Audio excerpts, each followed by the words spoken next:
If you attend business meetings in English and get frustrated when you don't understand everything, if you sometimes feel shy and don't speak, even though you have something to say, if you don't know how to interrupt someone or prevent them from interrupting you, then this podcast will help you be more effective in business meetings.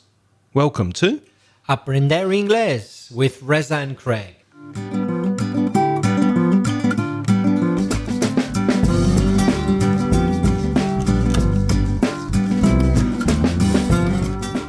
Hello, my name's Craig. And my name's Reza. And together with nearly 50 years of teaching English between us, Reza and I are here to help you improve your English and take your grammar, your vocabulary, your pronunciation and your business meetings up to the next level. Welcome to the podcast. How are you doing, Reza? I'm very well, Craig. How are you? I'm fine, thank you very much. Excited to be podcasting again this week. What are we speaking about? Well, we have an agenda, as ever. We have something prepared, something to talk about. So, what's on the agenda this week, Reza? On the agenda, a very appropriate word, is business meetings in English.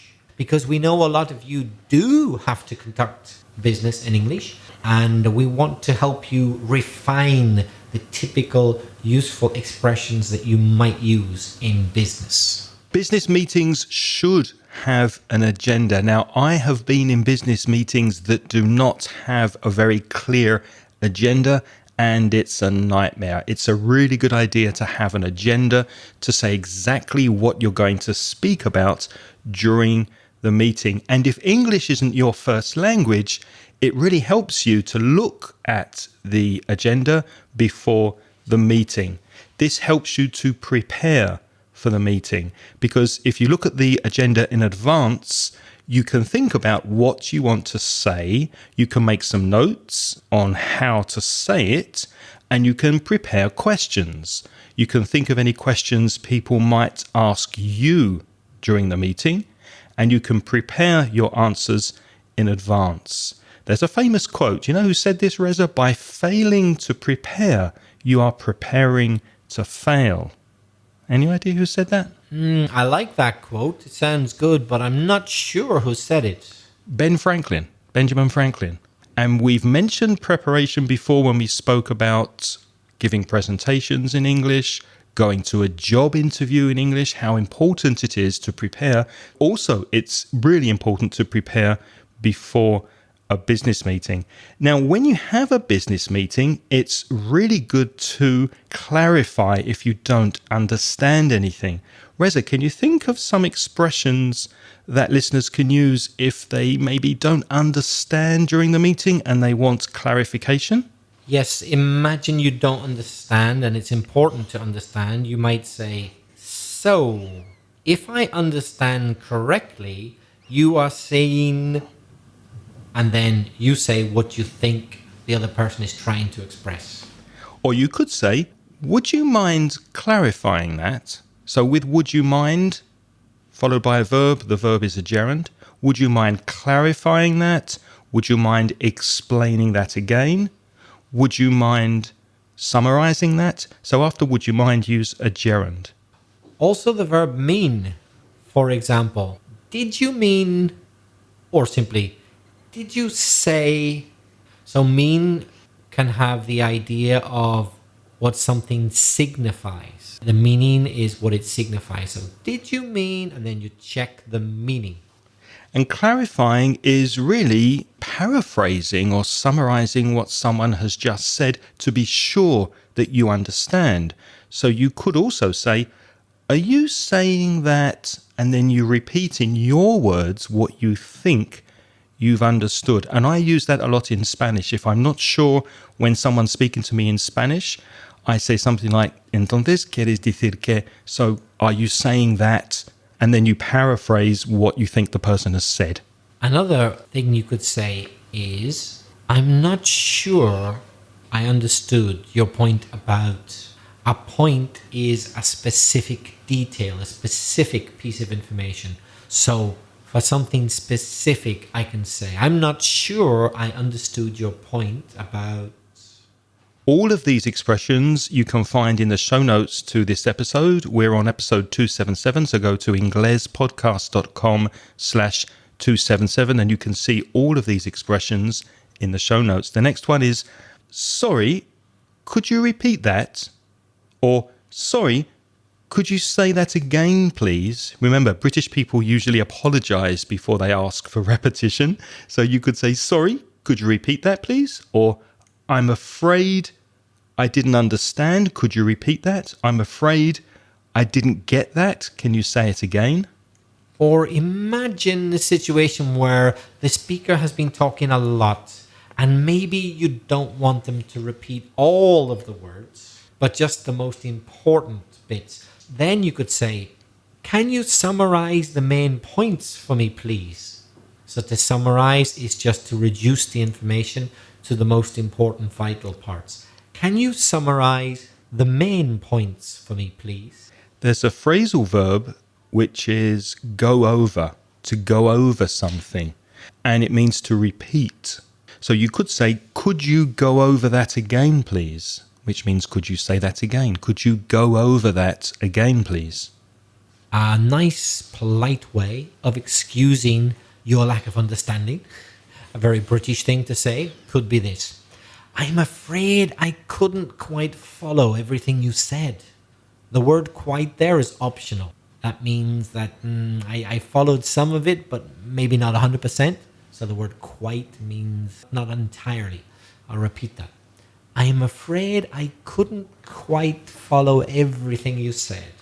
And it's possible that you understood most of what was said, but maybe there was one small point that you didn't get, that you didn't understand. So you could say, would you just repeat what you said about... And then you say the subject, please.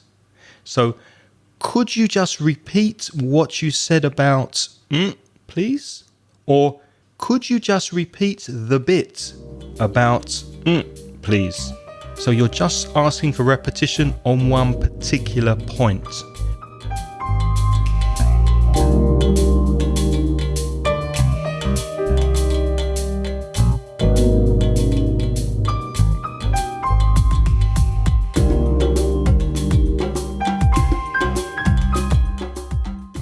So those are some expressions you could use to clarify.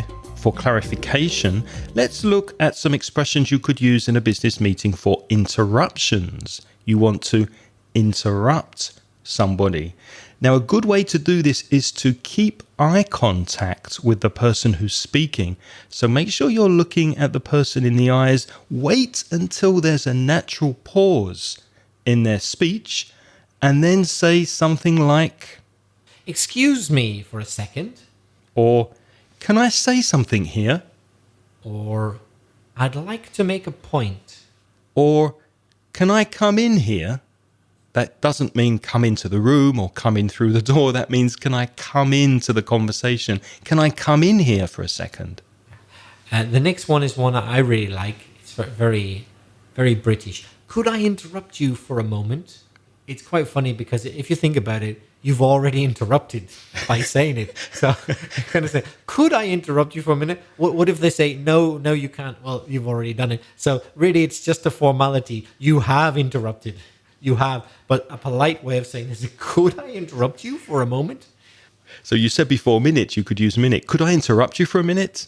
And then you say what you want to say. Sometimes people are speaking and it is quite difficult to find a pause to interrupt. You can use body language. If you are finding it difficult to interrupt someone, you could put out your open hand. That sometimes helps. Just not in the person's face, but just extend your hand a little, open your eyes a little, look them in the eye, and then interrupt. And that hand movement, that hand gesture, physically breaks the person from speaking, and then you can say what you think is very important to say at that time. So some more expressions. You could say, sorry to interrupt, but... Or here's a nice one with another phrasal verb. Sorry to butt in. Is that but, B-U-T? It's not. It's B-U-double-T. It sounds like B-U-T. It's the same pronunciation, but there's a double T, so that makes it the phrasal verb to butt in. Butt in basically means interrupt. Sorry to butt in.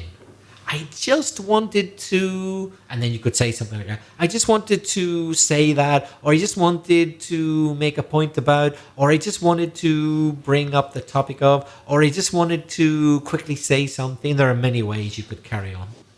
Another expression you can use, very polite. May I just add something here? May I just add something here? Now that's a question, and probably the person isn't going to say no, but it's just very polite to ask that question with the word may. May I just add something here? Another way, which is not using a question, where you admit your interruption, you could say, please forgive the interruption, but, and that word but is very important because it's saying, okay, I know I've interrupted, but the but is saying, but I've got a good reason for interrupting. Here comes the reason. So please forgive the interruption, but... So at this point in the podcast, we'd like to tell you about our wonderful sponsor, italki, especially if you're studying business English and you need to prepare your English for business meetings and business presentations. Sorry to interrupt you, but what did you say the company was called? The company's called italki. Okay. And it's a website where you can find a teacher. So it puts students and teachers together, and you can find a teacher. Could I interrupt you for a moment? Yes. Could you just go over that again, please? The last point I didn't quite catch. Yes, the last point was it's a website that connects teachers and students together so that a student can find a teacher that's right for them. So if you want to improve your English, what do? Can I say something here? Yes. I know some people who've used italki and they said they found the perfect teacher for them. By the way, I just wanted to say that. Sorry. Oh, that's very useful. Thank you for your comment. To continue, what do? Well, you go to the website and you register. That's number one. Number two, you choose a teacher that's right for you. For example, a teacher who's teaching business English. You can watch the teacher's video introduction, so that will help you to get a feel for the teacher. And you can also read reviews from previous students. So please forgive the interruption, but where can you see these reviews? You can see the reviews on the italki website after you register. Okay. So can you just summarize the main points for me, please, up to now? Yes. So point number one, register on the website. Point number two, choose your teacher. And of course, watch a video and read the reviews to make sure the teacher is right for you. Of course, you can always change your teacher if you're not happy after a lesson or two. Step number three, you schedule your first lesson with your teacher. So you choose a date and a time that's convenient for you to take the lesson. Sorry, can I just come in here? Yes. Are you saying that the student chooses the time, not the teacher? That's correct. The student chooses the time. The teacher has availability. So the teacher will say, I'm available during these days at this time. And you choose a day and a time that's convenient for you, that's good for you. And you book your teacher. And the final stage, you connect using software like Skype or Google Hangouts or Zoom or similar video chat software. And you have your one-to-one lesson with your teacher on the internet. Sorry to butt in. I just wanted to ask if there's any incentive for our listeners to give it a go. Yes, italki are offering a $10 italki credit, and I'm pleased you asked that question, when you pay for your first lesson. So as soon as you pay for your first lesson on the platform with a teacher, you get $10 free from italki. So that's a good incentive to sign up for the service. Sorry, did you say that italki give you the $10 before you do anything? No, first you have to pay for your first lesson, and then you get the $10 italki credit. Oh, thanks for clarifying that. You're welcome. And Reza and I would like to thank italki for sponsoring this podcast. So during that ad read for italki, our sponsors, you heard Reza interrupt a lot, asking for clarification. And if you go and listen to it again, you'll see interruptions and clarifications in action by Reza.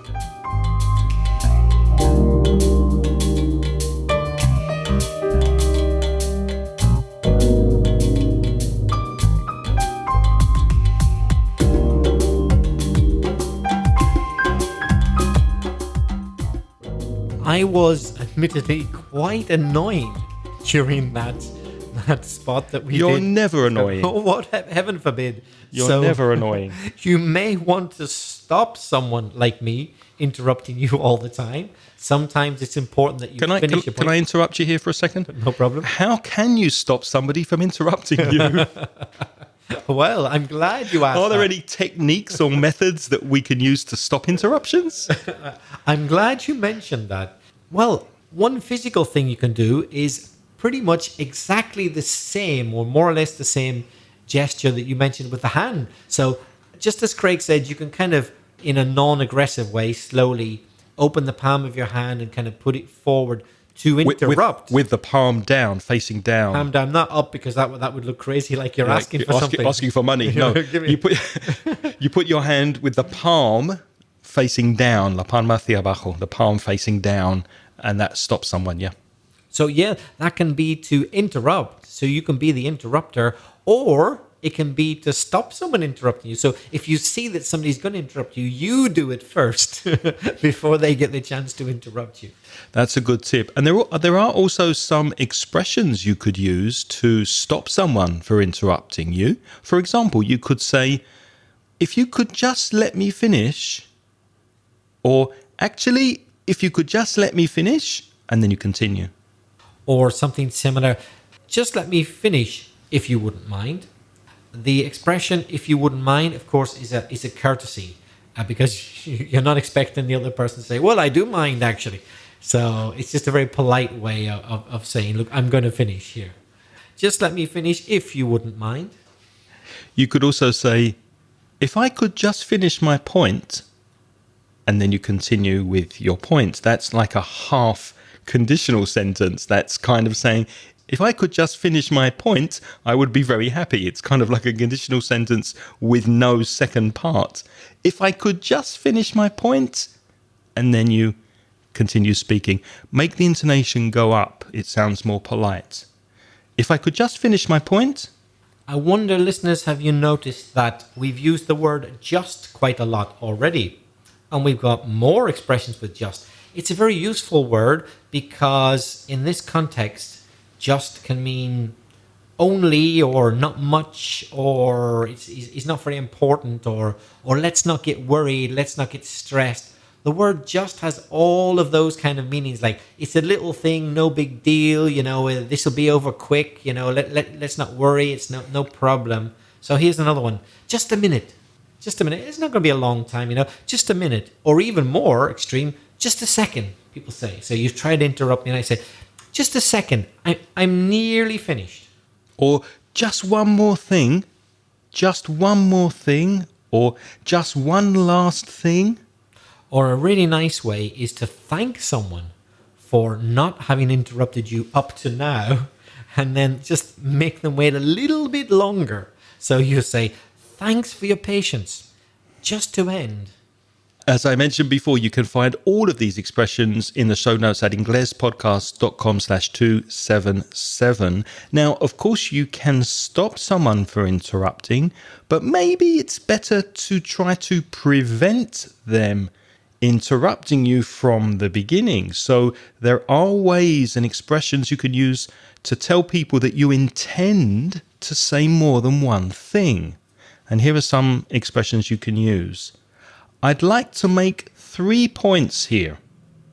I'd like to make 3 points here, or 2 points here.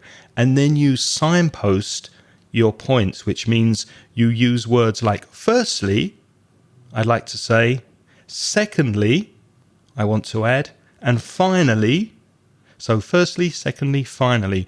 Those are ways of communicating your points, but the important thing is to tell somebody that you're going to make more than 1 point. So then, if they're polite, they will wait until you've finished all of your points. If you want to make it very clear exactly how many points you're going to make, you can say the number. For example, you could say, there are 2 things I'd like to say about this, or there are 3 things, or there are 5 things. Or if you haven't exactly decided how many, you could say, there are several things I'd like to say about this, which means don't interrupt me for a while because maybe I've got 3, 4, or 5 points. Go to sleep and wake up in 2 hours. Yeah. You could also say, actually, I have a couple of points to make. Firstly, and then you say your first point. Actually, I have a couple of points to make. Or actually, I have a couple of things to say about this. Or another very easy way, without actually saying how many points is going to be, is simply to start by saying, my first point is... So, okay, if I'm the listener, I don't know how many points you've got, but I know it's more than one. Because you did say my first point. So there's going to be at least a second, maybe a third. So it's your way of telling me, so give me a bit of time here. My first point is... If your audience knows you're going to speak about something and you want to say something before that, you could say, before I turn to first, I'd just like to talk about for a second. So let me give you an example. Before I turn to sales this month, I'd just like to talk about marketing for a second. So you preempt the main topic by saying something first. So you let the audience know you're going to speak about it with the expression, before I turn to, which means before I speak about. First, I'd like to talk about something else. The word before can go with the subject and verb, as Craig just said, before I turn to, but also the word before can go with an ing, a gerund. So I could say, before turning to blah, blah, blah, first I'd just like to talk about blah, blah, blah. But there are other verbs as well as turn to, talk about. There are a few other verbs you can use which more or less have the same meaning. I could say, for example, before looking at. Now, when I say look at, I don't really mean look at with my eyes necessarily. It's a typical way in a business meeting of meaning to talk about. So before looking at blah, blah, blah, I'd like to focus on blah, blah, blah. Or imagine you've got 3 points to talk about. Let's say I'm talking about the history, the current situation, and the future of my company. I could say, before looking at the current situation and the future development of a company, I'd like to just focus on our history for a minute to remind us all what we're about. So that way I'm saying that I've got 3 things to talk about. So you can put in the word and. So in Craig's example, he could say, before I turn to first, I'd just like to talk about and. And in mine, I said, before looking at A and B, I'd just like to focus on C. So there could be 2 points or there could be 3 points. Just put in the word and you've got another point. And if you're speaking about one main subject, you could kind of tease that subject. To tease something is when you create anticipation. It's like when you're watching Netflix and you see a preview of the following episode to get you excited about what's coming. So say, for example, we're going to speak about the language of business meetings and you're really excited. So you could say, I'll get to business meetings in a minute, but first of all, let me tell you about our sponsor. So you're going to tell them that you will speak about something, but before, or first of all, let me mention this.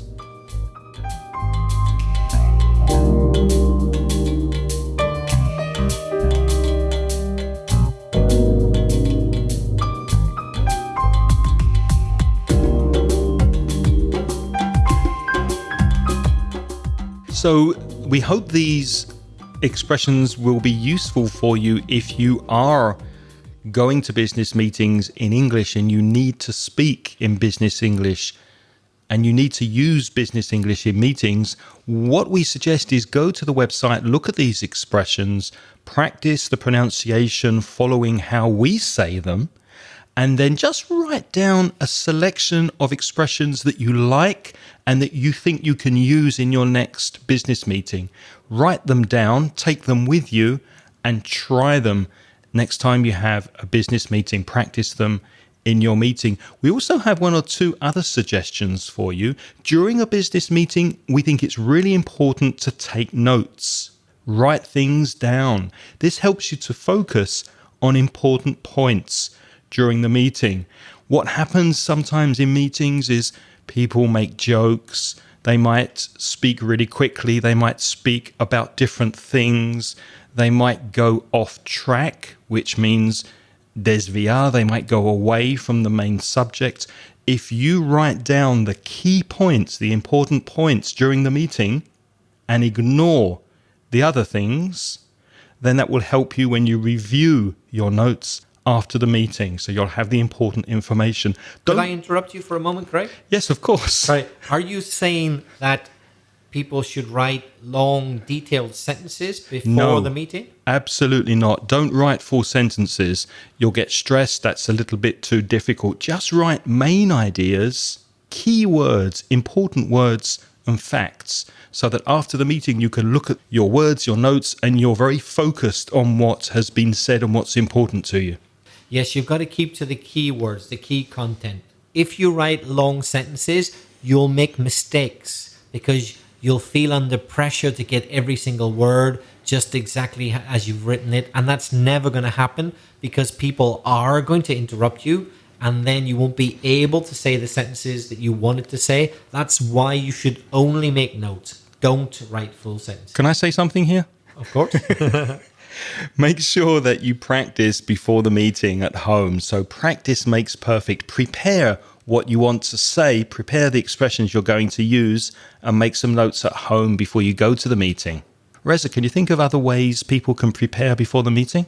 As well as notes, why not record yourself? Everybody's got a mobile phone these days, right? And most mobile phones have some kind of audio recording app or device. So record yourself in English on your phone and practice saying it.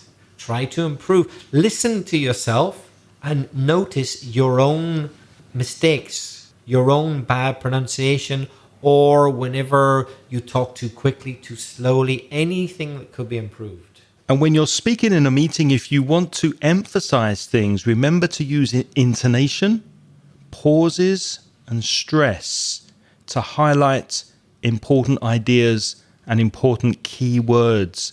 Let's say, for example, that you want to say the sentence, it's really important to increase spending on internet marketing, otherwise sales will drop.